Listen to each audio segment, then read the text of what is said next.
오늘은 8월 1일입니다. 화요일입니다. 새벽 예배 나오시는 우리 성도님들을 환영합니다. 말씀 나누기 전에 공동기도 제목으로 기도하시겠습니다. 홍석화 집사의 암을 치료해 주십시오. 배옥진 집사의 뇌졸중을 치료해 주십시오. 언어가 회복되고 오른쪽 팔다리에 힘이 생겨나도록 해 주십시오. 곽한나 집사를 치료해 주십시오. 권하자 집사가 다시 걷도록 해 주십시오. 이승학 성도의 뇌종양 치료가 잘 되게 해 주십시오. 권현민 형제를 치료해 주십시오. 김혜바람 형제가 신장 이식을 속히 받도록 해주십시오. 김시희 집사가 걷도록 해주십시오. 김수진 집사가 재발하지 않고 치유되게 해주십시오. 황순희 집사가 걷도록 해주십시오. 예수님의 이름으로 기도합니다. 아멘. 아멘. 오늘 본문의 말씀은 사도행전 17장 1절에서 15절까지 말씀입니다.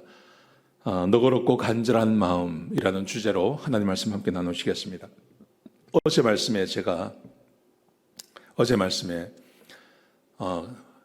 우리 안에 간절한 마음이 있어야 된다, 그런 말씀을 함께 드렸습니다. 그 간수가 구원받지 않습니까? 근데 그 간수가 구원받을 때 간절한 마음이 있었습니다. 그 간절한 마음이 있어서 그래서 하나님의 말씀을 듣고 그의 가정이 다 구원을 받습니다. 이 사람을 위해서 하나님께서 바울을 보내주신 것입니다. 자, 그런데 오늘 본문에 보시면 두 종류의 사람들이 등장합니다. 첫 번째는 데살로니가 사람들입니다. 데살로니가 살고 있는 유대인들과 그리고 베레아에 살고 있는 유대인들을 비교해서 보여주고 있습니다. 데살로니가 사람들은요, 오늘 1절부터 9절 말씀까지 보시면 사도 바울과 실라가 데살로니가 이제 도착을 했습니다. 그래서 규례대로 그가 회당을 찾아갑니다. 회당을 찾아가서 그가 성경을 읽고 그 성경 말씀을 풀어서 설교를 했습니다. 설교를 했더니 사람들이 그 말씀을 듣고 예수 믿는 사람들이 늘어났습니다. 복음을 증거했거든요. 그런데 5절에 보시면 이렇게 되어 있습니다. 그러나 유대인들은 시기하여 저자의 어떤 불량한 사람들을 데리고 때를 지어 성을 소동하게 하여 야손의 집에 침입하여 그들을 백성에게 끌어내려고 찾았으나 유대인들은 시기가 가득했습니다.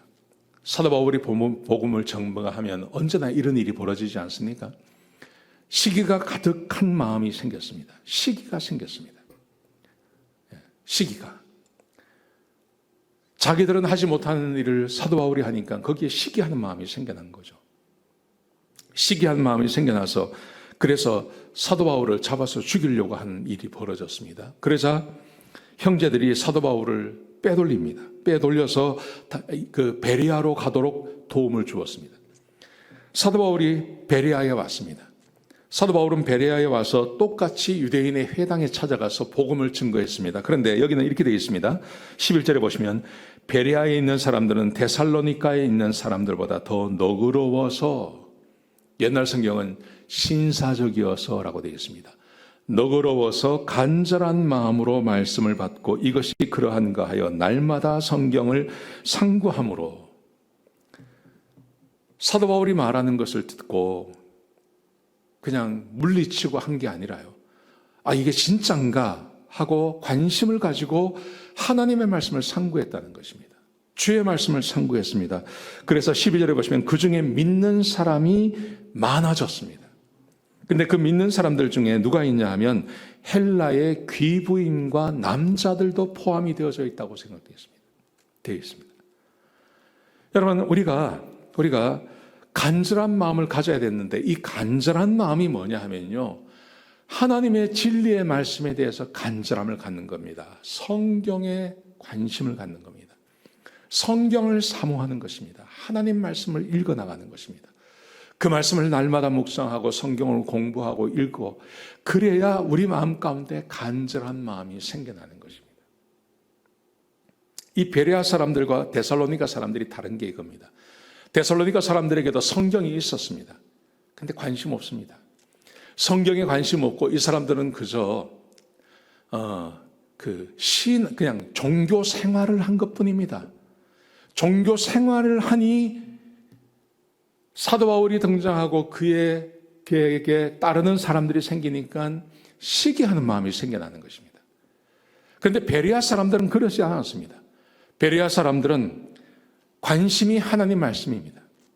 하나님 말씀에 관심이 있어서 진짜 그런가 사도 바울이 전하는 것을 받아들이고 성경을 연구하고 읽고 하면서 드디어 그들이 하나님을 만나고 예수 그리스도의 복음 앞에 서게 되고 믿는 사람들의 숫자가 늘어나게 되는 것입니다.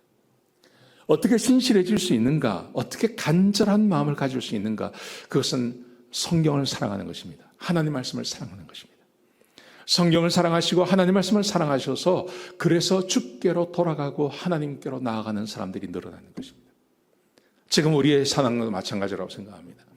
사실 우리 교인들 보시면 다 평안한 분들이 많으세요. 평안한 분들이 많으세요. 대부분이 그렇게 사세요, 지금.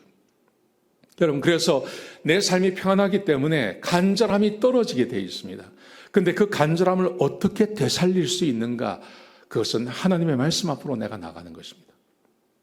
하나님 말씀을 정기적으로 읽고 하나님 말씀을 정기적으로 공부하고 하나님 말씀을 정기적으로 가까이 대하고 그럴 때 우리 안에 성령께서 역사하셔서 그 간절한 마음을 우리에게 주시는 것입니다. 목사가 설교하면 그 말씀이 진짜 그러한가 하고 말씀을 한번 확인도 해보고 그 말씀을 사모도 해보는 그런 일이 우리 가운데 있어야 할 줄로 믿습니다. 이게 아니면요, 우리의 삶에 큰 환란이 올 때나 간절함이 생기는 거예요. 근데 이 간절함도 진짜 간절함이 아니에요. 그 문제가 해결이 되고 나면 또 잊어버려요. 여러분, 하나님 말씀을 사랑하시기 바랍니다. 주의 말씀을 사랑하시기 바랍니다. 네, 오늘 새벽 예배 나오신 거 정말 잘하셨습니다. 이 시간을 놓치지 마시기 바랍니다. 기도하시겠습니다. 아버지 하나님, 귀한 말씀 주셔서 감사합니다. 하나님 말씀을 늘 가까이 대하게 하시고 주의 말씀을 따라 살게 하시고 그래서 우리 안에 간절함을 잃어버리지 않는 그런 귀한 성도님들 될 수 있도록 역사하여 주옵소서. 주님 감사합니다. 예수님의 귀하신 이름으로 간절히 기도드렸습니다. 아멘.